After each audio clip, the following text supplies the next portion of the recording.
Hello learners of all ages, my name is Mr. Montgomery. I teach 4th and 5th grade math, and today we're going to be learning about multiplying by two-digit numbers with regrouping. Now, yesterday we talked about multiplying by two-digit numbers without regrouping. More common, it was a two-digit multiplier multiplying a two-digit multiplicand.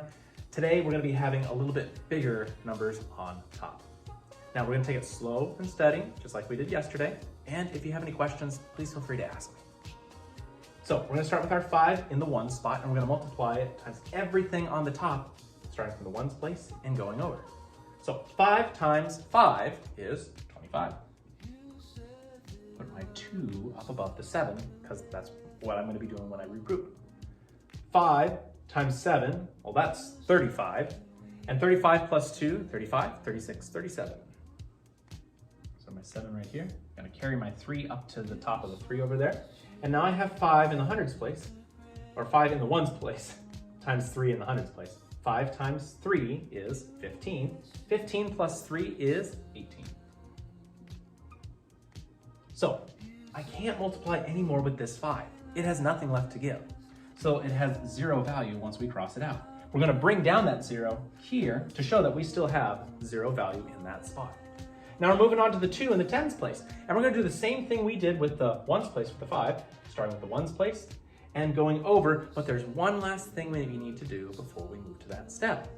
Do you see how I cross out that 5? I need to cross out these numbers as well, because these numbers were associated with this 5. If I leave those numbers there, well, you'll see in just a little bit. So now I have 2 times 5. Well, 2 times 5 is 10, and we have a 0 here and a 1 here.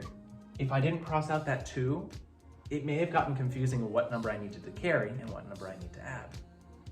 So now I have 2 times the 7 here. 2 times 7 is 14, plus 1 is 15. I'm going to put my 5 there. I'm going to bring my 1 up here. And now I have 2 times 3, which is 6, plus 1, which is 7. So I put my 7 down here. And I have nothing left to bring over here, but I also have no number here, so I don't necessarily need to cross out that 2. I can add my partial products together.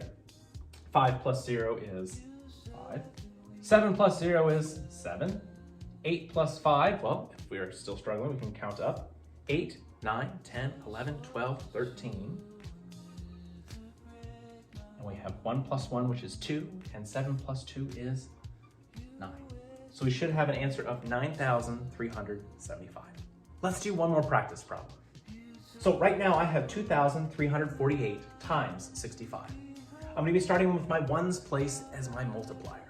I'm going to be multiplying it times everything on the top, starting with the least place value and working my way up.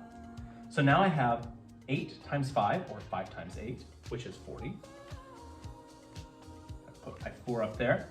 5 times 4 in the tens place.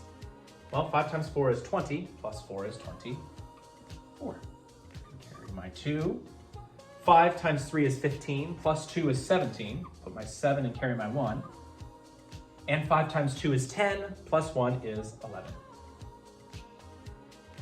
And I have nowhere else to carry my 1, so I put my 11 down there.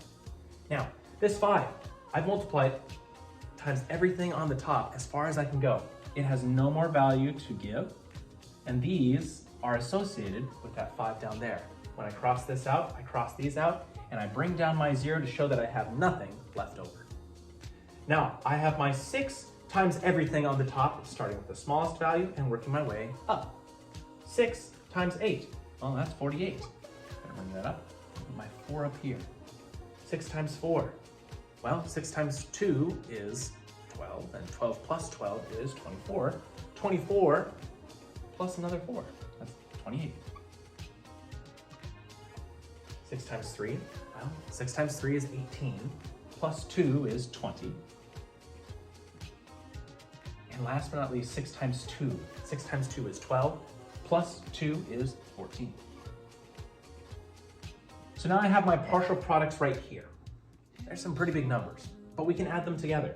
0 plus 0 is 0. 4 plus 8, that's 12. 1 plus 7 is 8, and 8 plus 8 is 16. 1 plus 1 is 2, plus 0 is still 2. And 1 plus 4 is 5, and bring down my extra one here. And I should have the answer 152,620. All right, my fourth graders. One thing I want to say before I say what our practice problems are is this is something that is challenging. And it's okay to be challenging. It's okay to get frustrated every once in a while. But if you are frustrated or if you are having problems with the steps, remembering, it's okay to use tools, it's okay to use charts, it's okay to rewatch these videos, and it's okay to ask me or ask your peers if they understand. You don't have to do this alone. All right, my fourth graders, our practice problems are on page 83. We're gonna be doing practice problem number 7 and practice problem number 12. They want us to multiply a 2-digit number by a 2-digit number for number 7 and a 3-digit number times a 2-digit number for number 12. Make sure that when you are done with the ones place, you cross out all the numbers that you also carried, and bring down that 0. Again, if you have any questions, please let me know tomorrow when you come to class.